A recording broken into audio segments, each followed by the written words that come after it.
கிருஷ்ணர் பிறந்த கதையை கேட்க விரும்புகிறீர்களா? இந்த வீடியோல பார்க்கலாம் வாங்க. கிருஷ்ணன் மகாவிஷ்ணுவின் 8வது அவதாரம் ஆவார். பூமியில் நீதியை நிலைநாட்டி தீமைகளை அழித்து நல்லொழுக்கத்தை நிலைநாட்டுவதற்காக விஷ்ணு பகவான் கிருஷ்ணராக அவதாரம் செய்தார். பூமியில் அக்கிரமங்களும் அதர்மமும் பெருகியிருந்தன.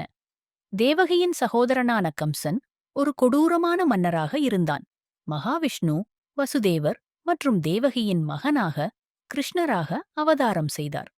அவரது மாமன் கம்சனின் கொடுங்கோல் ஆட்சியை முடிவுக்குக் கொண்டுவரவும் பூமியில் தர்மத்தை நிலைநாட்டவும் அவர் பிறந்தார்.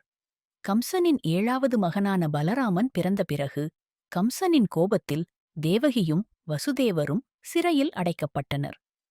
கம்சன் தன் உயிருக்கு அச்சுறுத்தலாக இருக்கும் தங்கள் 8வது குழந்தையை கொல்லத் திட்டமிட்டிருந்தான். கண்ணன் பிறந்த நள்ளிரவில் வானத்தில் வெள்ளப்பெருக்கெடுத்த நதியைக் கடந்து யசோதையின் குழந்தையை தேவகி எடுத்துக்கொண்டு யசோதையின் குழந்தையின் இடத்தில் கிருஷ்ணரை விட்டுச் சென்றார். யசோதா மற்றும் நந்தாவின் செல்லப்பிள்ளையாக கோகுலத்தில் வளர்ந்தார்.